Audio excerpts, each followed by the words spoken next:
الحمد لله نحمده ونستعينه ونؤمن به ونتوكل عليه ونعوذ بالله من شرور أنفسنا ومن سيئات أعمالنا من يهده الله فلا مضل له ومن يضلله فلا هادي له ونشهد أن لا إله إلا الله ونشهد أن محمدا عبده ورسوله أرسله بالهدى ودين الحق ليظهره على الدين كله ولو كره المشركون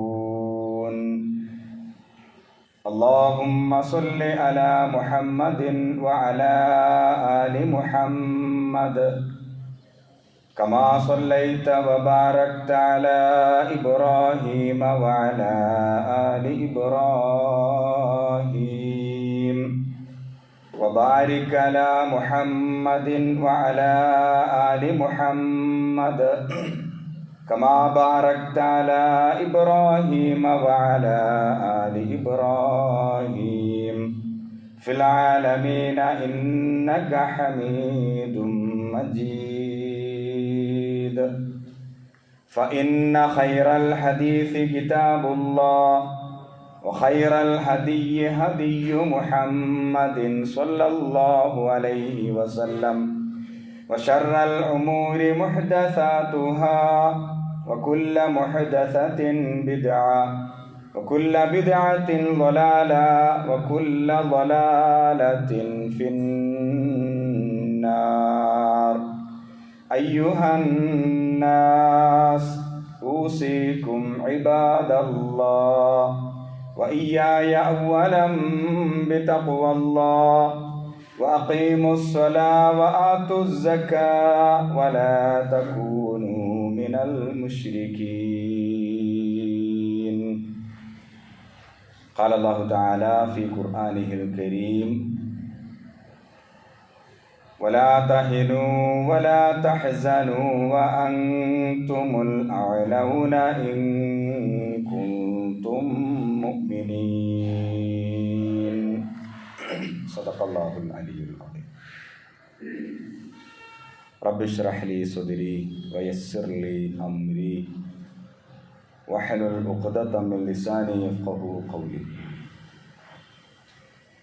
إن أريد إلا الإصلاح ما استطعت وما توفيقي إلا بالله عليه توكلت وإليه أنيب സത്യവിശ്വാസികളെ വിശ്വാസിനികളെ അള്ളാഹുവിൻ്റെ കൽപ്പനകൾ പാലിച്ച് മുത്തഖീങ്ങളായി ജീവിക്കണമെന്ന് എന്നോടെന്ന പോലെ നിങ്ങൾ ഓരോരുത്തരോടും വസിയത്ത് ചെയ്യുന്നു, ഉപദേശിക്കുന്നു. അള്ളാഹു സുബ്ഹാനഹു വ തആല യഥാർത്ഥ മുത്തഖീങ്ങളിൽ നാം ഏവരെയും ഉൾപ്പെടുത്തുമാറാകട്ടെ. സംഭവിച്ചു പോയ തെറ്റുകുറ്റങ്ങൾ അള്ളാഹുവിൻ്റെ മഹത്തായ ഫള് കൊണ്ട് വിട്ടുപുറത്ത് മാപ്പാക്കി നൽകുമാറാകട്ടെ. അവൻ്റെ ജന്നാത്തുൽ ഫിർദൗസിലും ഇതുപോലെ ഒരുമിച്ച് കൂട്ടി അനുഗ്രഹിക്കുമാറാകട്ടെ. നമ്മളൊക്കെയും ഇസ്ലാമിക സമൂഹത്തിൽ ഉൾപ്പെട്ടവരാണ്, അഥവാ മുസ്ലിങ്ങളാണ്. മുസ്ലിങ്ങളെ സംബന്ധിച്ച് അല്ലാഹു സുബ്ഹാനഹു വ തആല പരിചയപ്പെടുത്തിയത് മാതൃകാ സമൂഹം എന്നാണ്. സൂറത്ത് അൽ ബഖറയിലെ 143-ാമത്തെ ആയത്ത് വകദാലിക ജഅൽനാകും ഉമ്മത്തൻ വസത ലിതകൂനു ശുഹദാഅ അലന്നാസ് വയകൂന റസൂലു അലൈക്കും ഷഹീദ. 3 കാര്യങ്ങളാണ് ഈ ആയത്തിൽ അല്ലാഹു സുബ്ഹാനഹു വ തആല പറയുന്നത്. ഒന്നാമത്തേത്,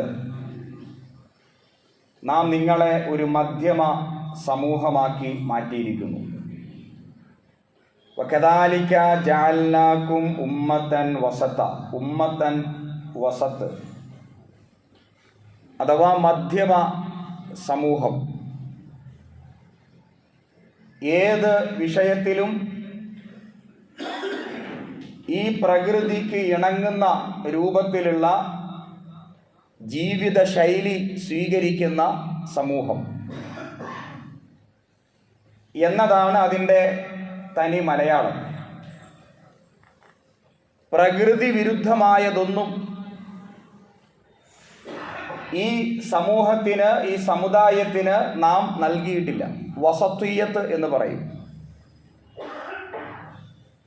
അതാണ് ഇസ്ലാമിക സമൂഹത്തിൻ്റെ ശ്രദ്ധേയമായ ഒരു പ്രത്യേകത. രണ്ടാമതായി ഈ ആയത്തിൽ അല്ലാഹു സുബ്ഹാനഹു വ തആല പറയുന്നു, ലിയകൂനു ശുഹദാ അലന്നാസ്. എന്തിനാണ് നിങ്ങളെ മധ്യമ സമുദായമാക്കി മാറ്റിയത്? നിങ്ങൾ ജനങ്ങൾക്ക് മാതൃക സമർപ്പിക്കാൻ വേണ്ടിയിട്ടാണ്. വയകൂന റസൂലു അലൈക്കും ഷഹീദ. ഏതുപോലെ മുഹമ്മദ് നബി സ്വല്ലല്ലാഹു അലൈഹി വസല്ലമ ഏത് രൂപത്തിലാണോ നിങ്ങളുടെ മുമ്പിൽ മാതൃകയായത്, ആ രൂപത്തിൽ നിങ്ങൾ ജനങ്ങൾക്ക് മാതൃക സമർപ്പിക്കാൻ വേണ്ടിയിട്ടാണ് ഞാൻ നിങ്ങളെ ഒരു മധ്യമ സമൂഹമാക്കി മാറ്റിയത് എന്ന് അല്ലാഹു സുബ്ഹാനഹു വ തആല മുസ്ലിം സമുദായത്തെ സംബന്ധിച്ചാണ് ഈ പറയുന്നത്. ഇവിടെ മുസ്ലിം സമുദായത്തിന് ഒരു ഉത്തരവാദിത്വമുണ്ട് എന്ന് അല്ലാഹു വ്യക്തമാക്കുകയാണ്. ആ ഉത്തരവാദിത്വം മുഴുവൻ മനുഷ്യർക്കും മാതൃകയായിക്കൊണ്ട് ജീവിക്കുക എന്നതാണ്. ആ ഉത്തരവാദിത്വത്തിൽ നിന്ന് നമുക്ക് ഒളിച്ചോടാൻ സാധ്യമല്ല. നമസ്കാരം നമ്മുടെ മേൽ എത്ര പ്രധാനപ്പെട്ട ഉത്തരവാദിത്വമാണോ, റമളാൻ മാസത്തിലെ നോമ്പ് ഒരു സത്യവിശ്വാസിയുടെ മേൽ എത്രമാത്രം ഉത്തരവാദിത്വമാണോ, അതേ ഉത്തരവാദിത്വമാണ് സമൂഹത്തിൽ മാതൃകയായിക്കൊണ്ട് ജീവിക്കുക എന്നത്. സൂറത്ത് ആലു ഇമ്രാൻ 110 ആയത്ത് കുൻതും ഖൈറ ഉമ്മത്ത് കുറച്ചുകൂടി വിശദമായിട്ട് അല്ലാഹു സുബ്ഹാനഹു വ തആല പറയുന്നു, നിങ്ങൾ ഉത്തമ സമൂഹമാണ്. ഖൈറു ഉമ്മത്ത് ഒരു പ്രത്യേകമായ പേരാണ് അല്ലാഹു നമുക്ക് നൽകിയത്. ഏറ്റവും മികവുറ്റ, ഏറ്റവും മികച്ച, ഏറ്റവും ഖൈറായ ഒരു സമുദായമാണ് നിങ്ങൾ. അങ്ങനെയൊക്കെ പറയുമ്പോൾ ഏറ്റവും മികച്ച സമുദായം എന്നൊക്കെ ഇസ്ലാമിക സമൂഹത്തെ പ്രപഞ്ച സൃഷ്ടാവായ പടച്ചവൻ പരിചയപ്പെടുത്തുമ്പോൾ അതിൻ്റെ അകത്ത് എന്തോ ഉണ്ടല്ലോ. ഈ പറയുന്നത് ഏതെങ്കിലും പണ്ഡിതനോ ചരിത്ര ഗവേഷകനോ അല്ല, സാക്ഷാൽ പ്രപഞ്ച സൃഷ്ടാവാണ്. ആ പ്രപഞ്ച സൃഷ്ടാവ് മുസ്ലിം സമുദായത്തെ സംബന്ധിച്ച് പറയുന്നു, കുൻതും നിങ്ങളാകുന്നു ഖൈറു ഉമ്മത്ത് ഉഖ്രിജത് ലിന്നാസ്, മറ്റു മനുഷ്യരെ, മറ്റ് സമുദായങ്ങളെ അപേക്ഷിച്ച് നിങ്ങളാണ് ഏറ്റവും ഉത്കൃഷ്ട സമൂഹം. പിന്നെ നമുക്കുള്ള ഉത്തരവാദിത്വം, നമ്മുടെ ഡ്യൂട്ടിയാണ് പിന്നീട് പറയുന്നത്. അപ്പോൾ സൂറത്ത് അൽ ബഖറയിലെ 143 ആയത്തും സൂറത്ത് ആലു ഇമ്രാനിലെ 110 ആയത്തും ചേർത്ത് വച്ച് പഠിക്കുമ്പോൾ ഇസ്ലാമിക സമൂഹമാണ് ഏറ്റവും ഉത്കൃഷ്ട സമൂഹം, നമ്മളാകുന്ന മുസ്ലിങ്ങളാണ് ഏറ്റവും ഉത്തമ സമുദായം എന്നൊക്കെ നമുക്ക് സ്വയം അഭിമാനിക്കാം, മനസ്സിലാക്കാം. ഈ സൂറ ആലു ഇമ്രാനിലെ 110 ആയത്തിനെ വിശദീകരിച്ചുകൊണ്ട് ഉമർ റളിയല്ലാഹു അൻഹു, സാക്ഷാൽ ഉമർ റളിയല്ലാഹു അൻഹു, അദ്ദേഹത്തിന്റെ ചില പ്രസ്താവനകളുണ്ട്. അദ്ദേഹം പറയുന്നു, ഖാല ഉമർ റളിയല്ലാഹു തആല അൻഹു ലൗ ശാ അല്ലാഹു ലഖാല അൻതും. അല്ലാഹു സുബ്ഹാനഹു വ തആല പറഞ്ഞിരുന്നത് അൻതും എന്നായിരുന്നെങ്കിൽ, ഇവിടെ ആയത്തിൽ വന്നിരിക്കുന്നത് കുൻതും എന്ന പ്രയോഗമാണ്. അറബി അറിയുന്നവർക്കറിയാം അൻതും എന്ന പ്രയോഗത്തിൻ്റെയും കുൻതും എന്ന പ്രയോഗത്തിൻ്റെയും അർത്ഥവ്യത്യാസങ്ങൾ. അപ്പോൾ ഉമർ റളിയല്ലാഹു അൻഹു പറയുന്നു, അല്ലാഹു സുബ്ഹാനഹു വ തആല പറഞ്ഞത് കുൻതും എന്നാണ്. ഫകുന്ന കുല്ലുന വലാകിൻ ഖാല കുൻതും. അല്ലാഹു പറഞ്ഞത് കുൻതും എന്നാണ്, അൻതും എന്നല്ല. കുൻതും എന്ന് പറയുമ്പോൾ അതിൻ്റെ വിവക്ഷ, അതിൻ്റെ വിശദീകരണം ഞങ്ങളാകുന്ന സഹാബിമാർ മാത്രമാകുന്നു. ഖാസത്തൻ ലി അസ്ഹാബി മുഹമ്മദിൻ സ്വല്ലല്ലാഹു അലൈഹി വസല്ലം. ഞങ്ങളാകുന്ന സഹാബിമാർ മാത്രമാകുന്നു അതിൻ്റെ വിവക്ഷയിൽ വരിക. അള്ളാഹു പറഞ്ഞത് അൻതും എന്നായിരുന്നെങ്കിൽ ലോകാവസാനം വരെ കടന്നു വരുന്ന മുഴുവൻ മുസ്ലിങ്ങളും ഖൈറു ഉമ്മത്ത് എന്ന പ്രത്യേകമായ പരിഗണനയിൽ പെടുമായിരുന്നു. പക്ഷെ അള്ളാഹു പറഞ്ഞത് കുൻതും എന്നാണ്. അതുകൊണ്ട് ഖാസത്തൻ അത് പ്രത്യേകമാണ്. ലി അസ്ഹാബി മുഹമ്മദിൻ സ്വല്ലല്ലാഹു അലൈഹി വസല്ലമ, മുഹമ്മദ് നബി സ്വല്ലല്ലാഹു അലൈഹി വസല്ലമയുടെ ആ സഹാബിമാരിൽ മാത്രം അത് പരിമിതപ്പെട്ട് കിടക്കുകയാണ്. ഇത് ഉമർ റളിയല്ലാഹു അൻഹുവിൻ്റെ ഒരു പ്രസ്താവനയാണെങ്കിൽ അദ്ദേഹത്തിൻ്റെ തന്നെ ഈ ആയത്തുമായി ബന്ധപ്പെട്ട മറ്റൊരു പ്രസ്താവന ഇപ്രകാരമാണ്: മൻ സറഹു അയകൂന മിൻ തിൽക്കൽ ഉമ്മ, ഈ പറയപ്പെടുന്ന ഖൈറു ഉമ്മത്ത്, ഉത്കൃഷ്ട സമൂഹം, ഉത്കൃഷ്ട സമുദായം, അതിലേക്ക് എത്തുവാൻ അള്ളാഹുവിൻ്റെ നിബന്ധനകൾ പാലിക്കേണ്ടതുണ്ട്. അള്ളാഹു വച്ചിട്ടുള്ള ചില ഷർത്തുകളൊക്കെ പാലിച്ചാൽ മാത്രമേ ഖൈറു ഉമ്മത്തിലേക്ക്, ഉത്തമ സമൂഹത്തിലേക്ക് നിങ്ങൾക്ക് എത്താൻ സാധിക്കുകയുള്ളൂ. ആ ഷർത്തുകളൊക്കെ പൂർത്തീകരിച്ച സമുദായമാണ് ഞങ്ങൾ, അഥവാ പ്രവാചകൻ സ്വല്ലല്ലാഹു അലൈഹി വസല്ലമയുടെ സഹാബിമാരായ ഞങ്ങൾ. അതുകൊണ്ട് ഞങ്ങളെ സംബന്ധിച്ചാണ് ആ പറഞ്ഞത് എന്ന് അദ്ദേഹത്തിൻ്റെ ഒരു സ്റ്റേറ്റ്മെൻ്റ് ആയിട്ട് നമുക്ക് ഹദീസ് ഗ്രന്ഥങ്ങളിൽ അത് വായിച്ചെടുക്കാൻ സാധിക്കും. അപ്പോൾ ഖൈറു ഉമ്മത്ത് സഹാബിമാരാണ്. അപ്പോൾ ഖൈറു ഉമ്മത്ത് സഹാബിമാർ മാത്രം ആയാൽ മതിയോ? സഹാബിമാർ എന്ന് പറയുമ്പോൾ ഈ ആയത്ത് അവതരിച്ച ആ കാലഘട്ടത്തിൽ ജീവിച്ചിരുന്ന മുസ്ലിങ്ങൾ, അപ്പോൾ അവർ മാത്രം ആയാൽ മതിയോ? അവർ ഖൈറു ഉമ്മത്തായിട്ട്, മാതൃകാ സമൂഹമായിട്ട് നമുക്ക് മുമ്പിൽ ഒരു വലിയ മാതൃക കാണിച്ചു തന്നു. അതിൻ്റെ ഏറ്റവും നല്ല ഒരു ഉദാഹരണം, അവരെങ്ങനെയാണ് മാതൃകാ സമൂഹമായിട്ട് മാറിയത്, ഏത് രൂപത്തിലുള്ള ഒരു ജനതയായിരുന്നു അവർ എങ്ങനെയാണ് പടിപടിയായിട്ട് മാതൃകാ സമൂഹമായിട്ട് മാറിയത്. അതിൻ്റെ ഒരു ഉദാഹരണം, ഒരു ചരിത്ര സംഭവത്തെ മുൻനിർത്തി ഞാൻ കേൾപ്പിക്കാൻ ശ്രമിക്കാം. ജഅഫർ ഇബ്നു അബീ ത്വാലിബ് റളിയല്ലാഹു അൻഹു, അദ്ദേഹം പ്രവാചകൻ സ്വല്ലല്ലാഹു അലൈഹി വസല്ലമയുടെ കുടുംബത്തിൽപ്പെട്ട പ്രമുഖനായ ഒരു സഹാബിയാണ്. ശത്രുക്കളുടെ ഉപദ്രവങ്ങൾ സഹിക്കവയ്യാതെ മുസ്ലിം സമുദായം ആദ്യമായിട്ട് പലായനം ചെയ്തത് എത്തോപ്യ എന്ന് പറയുന്ന ഒരു രാജ്യത്തിലേക്കാണ്. ഒരു ക്രൈസ്തവ ഭൂരിപക്ഷമുള്ള രാജ്യത്തിലേക്കാണ് മുസ്ലിം സമുദായം ആദ്യമായിട്ട് പലായനം അഥവാ ഹിജ്റ നടത്തിയത്. ആ രാജ്യത്തുള്ള നജ്ജാഷി എന്ന രാജാവ്, നേഗസ് ചക്രവർത്തി. അപ്പം അങ്ങനെ ആ ചരിത്രം ഞാനിവിടെ മുഴുവനായി പറയാൻ സമയമില്ല. അതിൻ്റെ പ്രധാനപ്പെട്ട ഒരു സംഗ്രഹം, ആശയം മാത്രം പറയുന്നു. ഈ നജ്ജാഷിയുടെ കൊട്ടാരത്തിലേക്ക് ജഅഫർ ഇബ്നു അബീ ത്വാലിബ് റളിയല്ലാഹു അൻഹു കടന്നു വരുന്നു.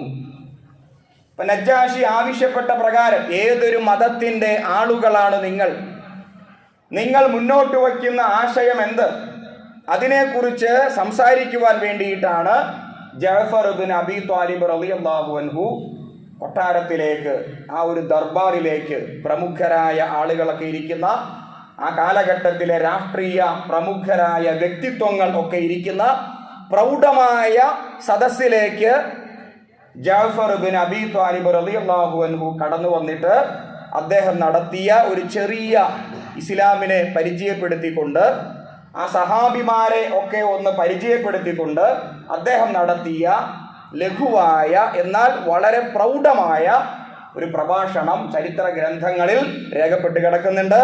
അദ്ദേഹം രാജാവിനെയും സദസ്സിനെയും അഭിമുഖീകരിച്ചുകൊണ്ട് പറഞ്ഞു: അയ്യുഹൽ മലിക്, അല്ലയോ രാജാവേ, കുന്നാ ഖൗമൻ അഹ്ല ജാഹിലിയ്യ, ഞങ്ങൾ വിവേകശൂന്യരായ മനുഷ്യരായിരുന്നു.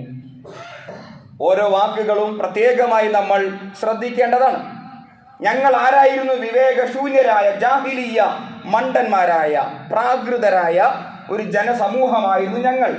നഅ്ബുദുൽ അസ്നാം, ഞങ്ങൾ വിഗ്രഹങ്ങളെ ആരാധിച്ചു കൊണ്ടിരുന്നു. വനഅകുലുൽ മൈത, ഞങ്ങൾ ശവം തിന്നുമായിരുന്നു. ആഹാരത്തിന്റെ ഒരു കൾച്ചർ ഞങ്ങൾക്കുണ്ടായിരുന്നില്ല. എന്ത് തിന്നണം, എന്ത് കുടിക്കണം, തോന്നിയത് തിന്നുക, തോന്നിയത് കുടിക്കുക, തോന്നിയ കല്ലുകളെയും പർവ്വതങ്ങളെയും ദൈവങ്ങളായി സങ്കല്പിച്ചുകൊണ്ട് ആരാധിക്കുക. അങ്ങനെ മണ്ടന്മാരായി വിഡ്ഢികളായി ജീവിച്ചുകൊണ്ടിരുന്ന ഒരു ജനസമൂഹമായിരുന്നു ഞങ്ങൾ. എല്ലാ മ്ലേച്ഛമായ കാര്യങ്ങളും ഞങ്ങൾ ചെയ്തിരുന്നു. വ്യഭിചാരം പോലെ, മോഷണം പോലെ, വൃത്തികേടുകളൊക്കെ. അതാണ് ഫവാഹിഷ്. അത് ഒറ്റ ഒരു പ്രയോഗമാണ്. എല്ലാ വൃത്തികേടുകളെ സംബന്ധിച്ചുമുള്ള ഒറ്റ പ്രയോഗമാണ് അൽ ഫവാഹിഷ്. എല്ലാ മ്ലേച്ഛമായ കാര്യങ്ങളും ഞങ്ങളൊക്കെയും ചെയ്തിരുന്നു. വനഖ്തഉൽ അർഹാം, ഞങ്ങൾ കുടുംബ ബന്ധങ്ങൾ മുറിച്ചിരുന്നു. അതിന് സ്ഥാനമോ പദവിയോ ഞങ്ങൾ കൊടുത്തിരുന്നില്ല. വയഅകുലുൽ ഖവി മിൻ ലഈഫ്, ഞങ്ങളിലെ ഈ ശക്തിയുള്ളവർ ശക്തിയില്ലാത്തവരെ പീഡിപ്പിച്ചിരുന്നു. അങ്ങനെ വലിയൊരു പ്രഭാഷണമാണ്. അപ്പൊ ഞങ്ങൾ ആരായിരുന്നു? ആദ്യം ഒട്ടകത്തിന്റെ കയറ് പിടിച്ചുകൊണ്ട് ഒട്ടകത്തെ മേയ്ക്കുവാൻ മാത്രം അറിയുന്ന, മറ്റൊന്നിനെ സംബന്ധിച്ചും ചിന്തയില്ലാത്ത പ്രാകൃതരായ കാട്ടറബികളായിരുന്നു ഞങ്ങൾ. അത് തുറന്ന് സമ്മതിച്ചുകൊണ്ട് ജഅഫർ ബിൻ അബീ ത്വാലിബ് റളിയല്ലാഹു അൻഹു പിന്നീട് പറയുന്നു, ഹത്താ ബഅസല്ലാഹു ഇലൈനാ നബിയ്യ, അങ്ങനെ ഇരിക്കെ ഞങ്ങളിലേക്ക് അല്ലാഹു ഒരു പ്രവാചകനെ അയച്ചു. ആ പ്രവാചകന്റെ പേരാണ് മുഹമ്മദ് നബി സ്വല്ലല്ലാഹു അലൈഹി വസല്ലം. അദ്ദേഹം വന്നു, അദ്ദേഹം ഞങ്ങളെ പഠിപ്പിച്ചു. ഞങ്ങൾ അങ്ങനെ വിഗ്രഹാരാധന വെടിഞ്ഞു. നുണ മാത്രം പറഞ്ഞിരുന്ന ഞങ്ങൾ സത്യം പറയാൻ തുടങ്ങി. മ്ലേച്ഛമായ കാര്യങ്ങൾ മാത്രം ചെയ്തിരുന്ന ഞങ്ങൾ നല്ല നല്ല കാര്യങ്ങളൊക്കെ ചെയ്യാൻ തുടങ്ങി. ഞങ്ങളിപ്പോൾ സദക്ക ചെയ്യുന്നവരാണ്, കുടുംബ ബന്ധങ്ങൾക്ക് പവിത്രത സങ്കല്പിക്കുന്നവരാണ്, ഞങ്ങൾ എല്ലാത്തിലും അടിമുടി മാറ്റം വന്നവരാണ്. അപ്പൊ ആ ഒരു പരിവർത്തനത്തിന് ഞങ്ങൾ വിധേയരായി. ആ ഞങ്ങളെയാണ് മക്കയിൽ നിന്ന് ആട്ടിയോടിച്ചത് എന്ന അർത്ഥത്തിൽ ജഅഫർ ഇബ്നു അബീ ത്വാലിബ് റളിയല്ലാഹു അൻഹു നടത്തിയ പ്രൗഢമായ ഒരു പ്രഭാഷണമുണ്ട്. ഞാൻ ഈ സംഗതി ഇവിടെ പറയാൻ കാരണം, ഒരു സമൂഹം എങ്ങനെയാണ് മാതൃകാ സമൂഹമായി മാറിയത്. ഒട്ടകത്തിന്റെ കയറി പിടിച്ച് നടക്കാൻ മാത്രം യോഗ്യരായ, വിദ്യാഭ്യാസമില്ലാത്ത, അപരിഷ്കൃതരായ ഒരു ജനസമൂഹം മാതൃകാ സമൂഹമായിട്ട് എങ്ങനെയാണ് മാറിയത്? കുന്തും ഖൈറ ഉമ്മത്ത് എന്ന് അല്ലാഹു സുബ്ഹാനഹു വ തആല അവരെ വിശേഷിപ്പിച്ചു. ശത്രുക്കൾ വരെ അവരെ പാടിപ്പുകഴ്ത്തി. ശത്രുക്കൾ വരെ, ഇസ്ലാമിന്റെ ആ കാലഘട്ടത്തിലെ വിമർശകർ വരെ സത്യസന്ധതയെ, ആ സമൂഹത്തിന്റെ സ്വഭാവ മഹിമയെ പാടിപ്പുകഴ്ത്തിയിരുന്നു. എന്തൊക്കെ ആരോപണങ്ങൾ പ്രവാചകൻ സ്വല്ലല്ലാഹു അലൈഹി വസല്ലമയ്ക്കെതിരെ പറഞ്ഞാലും പ്രവാചകൻ കള്ളനാണ് എന്നവർ പറഞ്ഞിട്ടില്ല, പ്രവാചകൻ നുണയനാണ് എന്നവർ പറഞ്ഞിട്ടില്ല, പ്രവാചകൻ ഒരു സ്ത്രീ ലംബടൻ ഇന്ന് പറയുന്ന പോലെ അന്ന് അവർ പറഞ്ഞിട്ടില്ല, സഹാബിമാരെ സംബന്ധിച്ചും പറഞ്ഞിട്ടില്ല. അങ്ങനെ ഏറ്റവും ഉത്കൃഷ്ടരായ ഒരു ജനസമൂഹമായിട്ട് അവർ മാറിയപ്പോൾ അല്ലാഹു സുബ്ഹാനഹു വ തആല മുസ്ലിം സമുദായത്തിന് കൊടുത്ത ഒരു പേരാണ് കുന്തും ഖൈറ ഉമ്മത്ത്, നിങ്ങൾ ഉത്തമ സമൂഹമാണ്, ഉത്കൃഷ്ട സമൂഹമാണ്. ഇനി നമ്മളൊന്ന് ആലോചിക്കുക, നമ്മുടെ പൂർവികരൊക്കെ നല്ലവരായിരുന്നു, നമ്മുടെ പൂർവികരൊക്കെ ഏറ്റവും മികച്ചവരായിരുന്നു.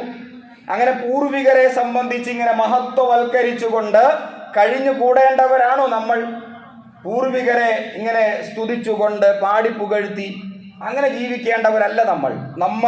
നമ്മളിലേക്ക് വരിക. അല്ലാഹു സുബ്ഹാനഹു വ തആല നമ്മളോട് പറഞ്ഞ കാര്യങ്ങൾ എന്തൊക്കെയാണ്, ഏതൊക്കെ രൂപത്തിൽ ജീവിക്കാനാണ് അല്ലാഹു സുബ്ഹാനഹു വ തആല നമ്മളോട് കൽപ്പിച്ചിട്ടുള്ളത്. നമ്മുടെ ജീവിതത്തിൽ നമസ്കാരമുണ്ട്, നോമ്പുണ്ട്, സക്കാത്ത് ഉണ്ട്, ഹജ്ജുണ്ട്, അല്ലെങ്കിൽ ഉംറയുണ്ട്. നമ്മുടെ സാമൂഹ്യ ജീവിതം എങ്ങനെയാണ്? നമ്മുടെ കച്ചവട മേഖല എങ്ങനെയാണ്? നമ്മുടെ കുടുംബ ജീവിതം എങ്ങനെയാണ്? നമ്മളുമായി ബന്ധപ്പെട്ട ജീവിത മേഖലകൾ, അവിടെയൊക്കെ ഒരു മാതൃക മറ്റുള്ളവർക്ക് സമർപ്പിക്കാൻ നമുക്ക് സാധ്യമായിട്ടുണ്ടോ? നമ്മുടെ ജീവിതത്തിൽ മറ്റുള്ള ഇതര സമുദായത്തിൽപ്പെട്ടവർ നമ്മുടെ സാമൂഹ്യ ജീവിതത്തെ എങ്ങനെ കാണുന്നു? നമ്മുടെ സാമ്പത്തിക ജീവിതത്തെ എങ്ങനെ കാണുന്നു? വിശുദ്ധമായ ജീവിതം നയിക്കുന്നവർ എന്ന അർത്ഥത്തിൽ നമ്മുടെ സാമൂഹ്യ ജീവിതത്തെ, നമ്മുടെ സാമ്പത്തിക ജീവിതത്തെ, നമ്മുടെ കുടുംബപരമായ ജീവിതങ്ങളെ അവർ കാണുന്നുണ്ടോ എന്നത് ആലോചിക്കേണ്ട വളരെ പ്രധാനപ്പെട്ട ഒരു വിഷയമാണ്. ഇപ്പൊ കഴിഞ്ഞ 2-3 മാസങ്ങൾക്ക് മുന്നേ നമ്മുടെ നാട്ടിൽ ഒരു വിവാഹ ചടങ്ങിൽ പങ്കെടുക്കാൻ, ഒരുപാട് വിവാഹങ്ങളിൽ പങ്കെടുത്തവരെ നമ്മൾ ആ കൂട്ടത്തിൽ ഒരു വിവാഹത്തിൽ പങ്കെടുക്കുന്നു. അപ്പം ആ വിവാഹം എന്നത് മുസ്ലിം സമുദായത്തിൽപ്പെട്ട ഒരംഗത്തിൻ്റെ വിവാഹ ചടങ്ങാണ്. വലിയ ആഘോഷപൂർവ്വം വിവാഹം നടക്കുന്നു. അപ്പോൾ ആ വിവാഹത്തിൽ തീർച്ചയായിട്ടും വിവാഹം എന്ന് പറയുമ്പോൾ ഒരു ആഘോഷം മാത്രമല്ല, അതൊരു ഇബാദത്ത് കൂടിയാണ്. കാരണം അള്ളാഹുവിൻ്റെ കൽപ്പന നടപ്പിൽ വരുത്തുന്നു. അള്ളാഹു കൽപ്പിച്ച പോലെ ഒരാണും ഒരു പെണ്ണും ഒന്നിക്കുന്നു. അതുകൊണ്ട് തന്നെ വിവാഹം എന്നത് ഒരു ആഘോഷം എന്നതിൽ ഉപരി ഒരു ഇബാദത്താണ്. അള്ളാഹുവിൻ്റെ അടുക്കൽ പ്രതിഫലം ലഭിക്കുന്ന ഒരു കർമ്മമാണ്. പക്ഷെ ആ വിവാഹവേദിയിൽ നമ്മൾ എന്തൊക്കെയാണ് കാണുന്നത്? അവിടുത്തെ ധൂർത്ത്, അല്ലെങ്കിൽ കിബറ്, അല്ലെങ്കിൽ പൊങ്ങച്ചം, അതിൻ്റെ പ്രതീകമായിട്ട് വിവാഹങ്ങൾ മാറിക്കൊണ്ടിരിക്കുന്നു. നമ്മൾ ഏതർത്ഥത്തിലുള്ള മാതൃകയാണ് സമൂഹത്തിൻ്റെ മുമ്പിൽ അവിടെ സമർപ്പിക്കുന്നത്? ആഹാരമൊക്കെ ഇങ്ങനെ ധൂർത്തായിട്ട് വേസ്റ്റായിട്ട് കിടക്കുന്നു. പാത്രങ്ങളൊക്കെ ഒരു ഭാഗത്ത് ഇങ്ങനെ വേസ്റ്റ് പോലെ കിടക്കുന്നു. ആഹാരം കുറച്ച് കഴിക്കുന്നു, ബാക്കി വേസ്റ്റായി മാറുന്നു. മുഹമ്മദ് നബി സല്ലല്ലാഹു അലൈഹി വസല്ലം അദ്ദേഹത്തിൻ്റെ സുന്നത്തുമായി ബന്ധപ്പെട്ട വളരെ പ്രസിദ്ധമായ ഒരു ചരിത്ര സംഭവമുണ്ട്. സൽമാനുൽ ഫാരിസി റളിയല്ലാഹു അൻഹു അദ്ദേഹം ഒരു പ്രൗഢമായ സദസ്സിലേക്ക് വിരുന്നിന് വേണ്ടി ക്ഷണിക്കപ്പെട്ടു. അങ്ങനെ റൊട്ടി കഴിച്ചുകൊണ്ടിരിക്കുകയാണ്. വലിയ വലിയ ആളുകളൊക്കെ അവിടെയുണ്ട്. VIP-കളായിട്ടുള്ള വലിയ ആളുകളൊക്കെ അവിടെയുണ്ട്. എല്ലാവരുടെയും ഇടയിൽ സ്വഹാബി വര്യനായ അദ്ദേഹം റൊട്ടി കഴിക്കുന്നു. അതിൻ്റെ ഇടയിലാണ് അദ്ദേഹത്തിൻ്റെ കയ്യിൽ നിന്ന് ഒരു റൊട്ടി കഷ്ണം താഴെ വീണു പോയത്. അത് മെല്ലെ പെറുക്കിയെടുത്തിട്ട് അതിൽ പറ്റിപ്പിടിച്ചിരിക്കുന്ന അഴുക്കുകൾ കളഞ്ഞുകൊണ്ട് അദ്ദേഹം വീണ്ടും വായിലേക്ക് വച്ചപ്പോൾ അടുത്തിരുന്ന ഒരു പ്രമുഖനായ വ്യക്തി അദ്ദേഹത്തെ തടഞ്ഞുകൊണ്ട് പറഞ്ഞു, ഇത് വലിയ വലിയ ആളുകളൊക്കെ ഉള്ള ഒരു സദസ്സാണ്, നിങ്ങൾ ഇവിടെ ഈ ഒരു രൂപത്തിൽ പെരുമാറുവാൻ പാടില്ല എന്ന് പറഞ്ഞപ്പോൾ സൽമാനുൽ ഫാരിസി റളിയല്ലാഹു അൻഹു അദ്ദേഹം അതിന് കൊടുത്ത ഉത്തരം, എൻ്റെ പ്രിയപ്പെട്ട പ്രവാചകന്റെ സുന്നത്തിന് പകരം ആ ഒരു സുന്നത്തിനെ ഉപേക്ഷിക്കാൻ ഞാൻ ഈ വിഡ്ഢികൾക്ക് വേണ്ടി എൻ്റെ പ്രിയപ്പെട്ട പ്രവാചകൻ സല്ലല്ലാഹു അലൈഹി വസല്ലമയുടെ ഒരു സുന്നത്തിനെ ഞാൻ ഉപേക്ഷിക്കണമോ? ഇതായിരുന്നു അദ്ദേഹത്തിൻ്റെ ചോദ്യം. അപ്പോൾ ഒരു ചെറിയ വറ്റ് താഴെ വീണ് പോയപ്പോൾ ആ ഒരു വേസ്റ്റായിട്ട് കളയാതെ അതിൻ്റെ ഗൗരവം കണക്കിലെടുത്ത് നമുക്ക് മുമ്പിൽ വലിയ മാതൃകയാണ് സഹാബിമാരും റസൂൽ കരീം സല്ലല്ലാഹു അലൈഹി വസല്ലമയും ഒക്കെ സമർപ്പിച്ചത്. പക്ഷെ ഇപ്പോഴോ നമ്മൾ എങ്ങനെയാ കാണുന്നത്? മുസ്ലിം സമുദായം ആ വിഷയത്തിൽ എവിടെയാണ് മാതൃക? നമ്മൾ ആരെയും ആക്ഷേപിച്ചോ കുറ്റപ്പെടുത്തിയോ പറയുകയല്ല. അപ്പം ഞാൻ 2 വിവാഹത്തിൽ പങ്കെടുത്തു. ഒന്ന് മുസ്ലിം സമുദായത്തിൽപ്പെട്ട ഒരു അംഗത്തിൻ്റെ ഒരു കുടുംബത്തിൻ്റെ കല്യാണമാണ്. അവിടെ കാണുന്ന ഒരു കാഴ്ച, അവിടെ ഒരുപാട് ധൂർത്തുകൾ നടക്കുന്നു. അതേപോലെ തന്നെ ആഹാരങ്ങൾ വേസ്റ്റാകുന്നു. ഒരു അച്ചടക്കമില്ലായ്മ അവിടെ കാണപ്പെടുന്നു. ഒച്ചയും ബഹളവും കാണുന്നു. അവിടെ നമുക്ക് ഒരു നിശബ്ദതയോ അല്ലെങ്കിൽ ഒരു അച്ചടക്കമോ പറയത്തക്ക ഒരു മാതൃകയോ അവിടെ കാണുവാനില്ല. പറയാനായിട്ട് ഒരു മാതൃകയും അവിടെ കാണുവാനില്ല. പക്ഷെ തൊട്ടപ്പുറത്ത് മറ്റൊരു അമുസ്ലിം സുഹൃത്തിൻ്റെ വിവാഹത്തിൽ പങ്കെടുക്കുന്നു. അവിടെ അനുഭവിക്കേണ്ടി വരുന്നത് ഒരു ശാന്തതയാണ്, നമുക്കെന്തെന്നില്ലാത്ത ഒരു സംതൃപ്തിയാണ് അവിടെ കാണുവാൻ കഴിഞ്ഞത്. ആഹാരം കഴിക്കുന്നിടത്ത് വളരെ പറയത്തക്ക, തുറന്നു പറയുകയാണെങ്കിൽ അച്ചടക്കത്തോടെ ആഹാരം കഴിക്കുന്നു. ആ പ്ലേറ്റും ഗ്ലാസും ഒക്കെ വേസ്റ്റ് ബക്കറ്റിൽ കൃത്യമായി കൊണ്ടുവന്നിടുന്നു. ഒന്നും വേസ്റ്റ് ആകുന്നില്ല. അപ്പോൾ ഇത് എങ്ങനെ സംഭവിക്കുന്നു? ഒരു അത്ഭുതമാണ് ഞാനീ പറയുന്നത്. മാതൃകാ സമൂഹം ഇങ്ങനെ, വിശുദ്ധ ഖുർആൻ മാതൃകാ സമൂഹം എന്ന് വിളിച്ച മാതൃകാ സമൂഹത്തിൻ്റെ ഒരു ചടങ്ങ്, ഒരു ആഘോഷം ഇങ്ങനെ. അല്ലാഹു സുബ്ഹാനഹു വ തആല മാതൃകാ സമൂഹം എന്ന് വിളിക്കാത്ത ഒരു സമൂഹത്തിൻ്റെ വിവാഹ ചടങ്ങ് അങ്ങനെ. വലിയ അത്ഭുതവും ഒപ്പം സങ്കടവുമാണ് നമുക്ക് അനുഭവപ്പെട്ടത്. ഇവിടെ എനിക്ക് എങ്ങനെയാണെന്ന് അറിയില്ല. ഇത് നാട്ടിലെ ഒരു കാര്യം, എനിക്കുണ്ടായ വ്യക്തിപരമായ ഒരു അനുഭവം നിങ്ങളുമായി പങ്കുവച്ചതാണ്. നിങ്ങൾക്ക് അനുഭവങ്ങൾ ഉണ്ടാകാം. പിന്നെ മറ്റൊരു വാർത്തയും നമ്മൾ കേൾക്കുവാനിടയായി. എന്താണ് വാർത്ത? ഒരു വിവാഹ ചടങ്ങ് നടക്കുന്നു, അതും നമ്മുടെ നാട് തന്നെയാണ്. വിവാഹം കഴിഞ്ഞപ്പോൾ അതൊരു വലിയ ഈ വിവാഹം നടക്കുന്ന ഒരു വേദിയാണ്, കല്യാണ മണ്ഡപമാണ്, അറിയപ്പെട്ട ഒരു കല്യാണ മണ്ഡപമാണ്. അതിൻ്റെ ഉടമസ്ഥൻ വിളിച്ചിട്ട് പറഞ്ഞു, അവിടെയുള്ള മുസ്ലിം പ്രമുഖരെ വിളിച്ചു വരുത്തിയിട്ട് പറഞ്ഞു, ഇനി മുതൽ ഈ കല്യാണ മണ്ഡപം നിങ്ങളുടെ സമുദായത്തിന് നൽകില്ല. എന്താ കാരണം? ആകെ വൃത്തികേടാക്കിയിട്ട് പോയിരിക്കുന്നു. ആ ടോയ്ലറ്റുകളൊക്കെ വളരെ മോശമാക്കിയിട്ടിരിക്കുന്നു. ഇത് അടിച്ചുവാരി വൃത്തിയാക്കാനൊക്കെ ഒരുപാട് ആളുകളെ വേണ്ടി വന്നു. ഒരുപാട് വേസ്റ്റായിരിക്കുന്നു. ഒരു അച്ചടക്കമില്ലാത്ത ഒരു സമുദായം എന്ന അർത്ഥത്തിൽ ആ നാട്ടിലുള്ള മുസ്ലിം പൗരപ്രമുഖരെ വിളിച്ചിട്ട് അങ്ങനെ പറഞ്ഞ ഒരു സാഹചര്യം ഉണ്ടായി. ഇതിപ്പോ നിങ്ങളോട് പറയുമ്പോൾ നമുക്ക് വല്ലാത്ത വേദനയുണ്ട്. ഒരു സമുദായം അനുഭവിക്കുന്ന ഒരു ഗതികേടാണ്. ഇനിയില്ല, നിങ്ങളുടെ സമുദായത്തിന് കല്യാണ മണ്ഡപം ഞങ്ങൾ നൽകുന്നില്ല എന്ന് പറയുമ്പോൾ വേറെ കുറെ പ്രശ്നങ്ങളുണ്ട്. ആ പ്രശ്നങ്ങൾ തീവ്രവാദവും ഭീകരവാദവുമാണ് എന്ന് പറഞ്ഞിട്ട് പലയിടത്തും നമുക്ക് ഇങ്ങനെയുള്ള വീട് വാടകയ്ക്ക് തരില്ല, റെന്റിന് കൊടുക്കില്ല, അങ്ങനെ പറയുന്ന ഒരു സാഹചര്യം നമുക്കുണ്ട്. അത് വേറെ ചർച്ചയാണ്. പക്ഷെ ഇതങ്ങനെയല്ല. അപ്പൊ എന്തുകൊണ്ടാണ് സംഭവിക്കുന്നത്? അപ്പൊ എവിടെയാണ് നമുക്ക് മാതൃകയുള്ളത് ഈ വിഷയത്തിൽ? ഇതൊരു മാതൃകാ സമൂഹമല്ലേ? അല്ലാഹു സുബ്ഹാനഹു വ തആല അങ്ങനെ വിളിച്ചതല്ലേ? അപ്പൊ അവിടെ അങ്ങനെ. ഇനി അതുപോലെ മറ്റൊരു വിഷയം പറയാം. മുസ്ലിങ്ങൾ തിങ്ങി പാർക്കുന്ന ഒരു പ്രദേശം, ആ പ്രദേശത്തേക്ക് വരിക. മറ്റിതര മതവിഭാഗങ്ങൾ തിങ്ങിപ്പാർക്കുന്ന മറ്റൊരു പ്രദേശം. മുഹമ്മദ് നബി സ്വല്ലല്ലാഹു അലൈഹി വസല്ലം പറഞ്ഞ ഒരു കാര്യമുണ്ട്. വിശ്വാസത്തെ അദ്ദേഹം 70 എണ്ണി. വിശ്വാസത്തിന് 70 പരം ശാഖകളുണ്ട് എന്ന് അദ്ദേഹം പറഞ്ഞു. അതിൽ ഒന്നാമത്തെ ശാഖ ഖൗലു ലാ ഇലാഹ ഇല്ലല്ലാഹ്, അല്ലാഹു അല്ലാതെ മറ്റൊരു ആരാധ്യനില്ല എന്ന് പറയലാണ് ഒന്നാമത്തെ ഏറ്റവും പ്രധാനപ്പെട്ട വിശ്വാസത്തിന്റെ ഭാഗം. എന്നിട്ട് അദ്ദേഹം ഇങ്ങനെ പറഞ്ഞ് ആ കൂട്ടത്തിൽ അദ്ദേഹം എണ്ണി പറയുന്നു, ഇമാത്തത്തുൽ അദാ അനി തരീഖ്, വഴിയിൽ നിന്ന് ഉപദ്രവത്തെ എടുത്തു മാറ്റലാണ് ആ വിശ്വാസത്തിന്റെ ഭാഗമാണ്. ഞാൻ നടന്നു പോകുന്ന സമയത്ത് താഴെ കിടക്കുന്ന അഴുക്ക് എൻ്റെ പുറകെ വരുന്നവർക്ക് ശല്യമാണ്, ദുർഗന്ധം വമിക്കുന്ന ഒരു അഴുക്കാണ്, അല്ലെങ്കിൽ മറ്റുള്ളവർക്ക് തടസ്സമാണ്. ആ ഒരു അഴുക്ക് എടുത്ത് ഞാൻ മാറ്റുന്നുവെങ്കിൽ അതിൻ്റെ അർത്ഥം എനിക്ക് വിശ്വാസമുണ്ട് എന്നാണ്, ഞാൻ ഈമാനുള്ളവനാണ് എന്നതിൻ്റെ അടയാളമാണത്. അത് കണ്ടിട്ട് ഞാനങ്ങ് പോവുകയാണെങ്കിലോ, ഞാൻ പള്ളിയിലേക്കാണ് പോണത്, എനിക്ക് നിസ്കരിക്കാനുണ്ട്, ബാങ്ക് കൊടുത്തു, ഇത് പിന്നെ മറ്റാരെങ്കിലും ചെയ്യട്ടെ, അതല്ലല്ലോ.